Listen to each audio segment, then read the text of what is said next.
सो है गाइस, अब तक तो तुमने टाइटल पढ़ ही लिया होगा। तो यस, आज हम द स्मार्टेस्ट इज़ेकाई एनिमे हीरोज के बारे में बात करेंगे। इज़ेकाई एनिमे प्रोटैगनिस्ट के पास एक यूनिक अपॉर्चुनिटी होती है एक न्यू लाइफ को एक न्यू वर्ल्ड में स्टार्ट करने की, और कुछ के पास तो उनके पास्ट लाइफ के मेमोरीज भी साथ होते हैं। अपने इंटेलिजेंस को यूज करके बहुत से मेन कैरेक्टर्स बड़े से बड़े प्रॉब्लम्स को सॉल्व कर देते हैं। अब रीज़ीरो की सुबारू को ही पकड़ लो, वो अपने दिमाग से ही सर्वाइव कर सकता है। बहुत से प्रोटैगनिस्ट है जो बिना ज़ॉर्ड एंड वंड उठाए ही अपने प्रॉब्लम्स को सॉल्व कर सकते हैं। सबसे पहले बात करते हैं काजुमा सातो की, जो आता है कोनोसुबा एनिमे से। अगर कोई इंटेलिजेंस कॉन्टेस्ट हो रहा हो तो काजुमा नंबर 1 नहीं आएगा, क्योंकि ये कभी उस कॉन्टेस्ट में पहुंचेगा ही नहीं। काजुमा स्मार्टेस्ट इज़ेकाई एनिमे प्रोटैगनिस्ट है जो आराम से किसी भी मुश्किल सिचुएशन से निकल सकता है, पर यह हमेशा काम से भागता रहता है और आराम करने के बहुत से मौके ढूंढता है। पर अगर इसे फोर्स किया जाए कुछ करने के लिए तो ये अपना पूरा दिमाग लगा देता है। काजुमा का सबसे बड़ा स्ट्रेंथ है कि वो अपने आसपास के लोगों को बहुत ही अच्छे तरह से इस्तेमाल कर सकता है।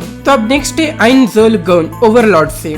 आइनज़ोल गन ओवरलॉर्ड का लास्ट रिमेनिंग सुप्रीम बीइंग है। उसके सारे दोस्त, उसके सारे गिल्डमेट्स सब यग्ड्रासिल गेम से लॉग आउट हो जाते हैं। आखिरी में मोमोंगा ही रह जाता है, पर अनफॉर्चुनेटली मोमोंगा गेम में हमेशा के लिए फंस जाता है। ज्यादातर लोगों के लिए ये डरावनी बात हो सकती है, पर खुद ओवरलॉर्ड के लिए नहीं। मोमोंगा खुद अपनी टेरिटरी का नाम बनाता है और दुनिया पर हुकूमत करने के लिए निकल पड़ता है, और वो अपना नाम मोमोंगा से आइनज़ोल गन रख लेता है। और इससे रहम की उम्मीद तो रखना भी मत, he is the massacre himself. ये इज़ेकाई का स्मार्टेस्ट कैरेक्टर तो नहीं है, पर ये इतना स्मार्ट जरूर है जो अपने पावर को अच्छे से यूज कर सकता है। आइनज़ो सबसे समझदारी बात जो वो करता है वो ये है कि वो अपने एडवाइजर्स की सुनता है, स्पेशली डेमिग्रज जो ओवरलॉर्ड का सबसे स्मार्टेस्ट कैरेक्टर है। वो आइंस को ऐसे एडवाइस देता है जो आइंस को जरूरत नहीं होती, पर इन दी एंड काम आ जाती है। तो अब बात करते हैं नंबर 3 रिमोरू टेम्पेस्ट की, जो आता है डार्क टाइम आगो रिइनकार्नेट ऐसे स्लाइम से। रिमोरू टेम्पेस्ट के कंधों पर बहुत भार है। वो एक मामूली स्लाइम के तौर पर न्यू वर्ल्ड में आता है, पर वक्त के साथ साथ उसे पावर्स एंड एलाइज मिलते हैं जिन्हें देखकर डीमन लॉर्ड्स भी जल जाए। रिमोरू आगे की सोचने वाला है, उसे बस इतना ही चाहिए कि एक ऐसी दुनिया हो जहाँ इंसान और मॉन्स्टर्स एक साथ रह सके, और इस सपने को सच करने के लिए वो बहुत मेहनत करता है। टेम्पेस्ट का लीडर होने की वजह से उसके पीछे एक पूरी कंट्री है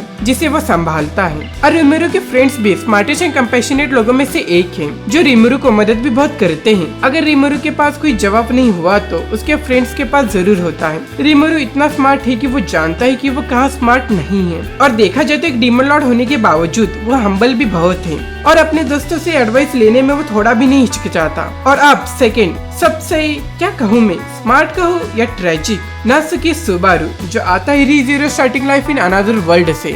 बाकी इज़ेकाई के एमसी पढ़कर, स्कूल जाकर, या जब तक वो किसी दूसरी दुनिया में नहीं जाते तब तक कि अपनी जिंदगी जीकर अपनी समझदारी को हासिल करते हैं। पर इस कैटेगरी में हमारा नासुके सुबारू नहीं आता, बल्कि वो अपने खौफनाक काउंटलेस डेथ से यानी कई बार मरकर वह सीखता है।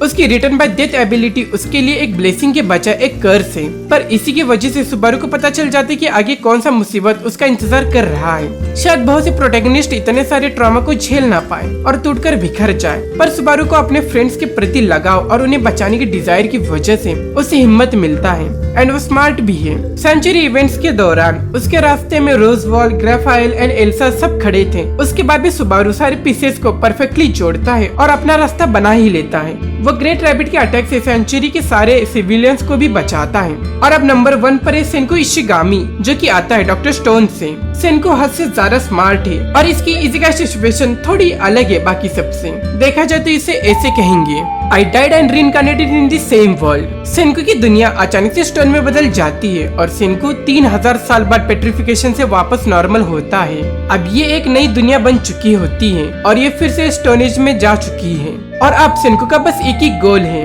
पूरी सिविलाइजेशन को फिर से स्क्रैच से वापस बनाना, और जिसने इंसानियत को पेट्रिफाइड किया है उसे ढूंढना। उसके पास बस एक जीनियस लेवल इंटेलेक्ट, दिमाग और मदद के लिए उसके दोस्त थे। वो अगर थोड़ा भी कम स्मार्ट होता तो जो वो आज है वो कभी ना बन पाता, पर सेनको ने अपने इंटेलिजेंस का हर एक कोने में यूज किया है। साइंस के ऊपर उसकी पकड़ दुनिया बदलने में उसकी मदद करते हैं। इसी वजह से डॉक्टर स्टोन एक ग्रेट सीरीज है। देखा जाए तो सुबारू नंबर 1 का हकदार है, पर सेनको इसलिए नंबर 1 स्पॉट पर है क्योंकि इसके पास कोई पावर्स या एबिलिटी नहीं है, बस एक इंटेलिजेंट दिमाग है जो सेनको का अस्त्र और शस्त्र दोनों ही है, और इसलिए सेनको की दुनिया के पास अभी भी एक चांस है वापस जीने का। तो गाइस ये थे आज के वीडियो के स्मार्टेस्ट इज़ेकाई कैरेक्टर्स। तो क्या ये लिस्ट ठीक था या नहीं, या तुम्हें इसमें और भी एमसी को ऐड करना है तो कमेंट में मुझे जरूर बताना, फिर इसका पार्ट 2 भी आ सकता है। सो गाइस वीडियो को लाइक एंड शेयर भी जरूर करना और बिना भूले चैनल को सब्सक्राइब करके बेल नोटिफाई को ऑन कर लेना। सो गाइस मिलते हैं नेक्स्ट वीडियो में।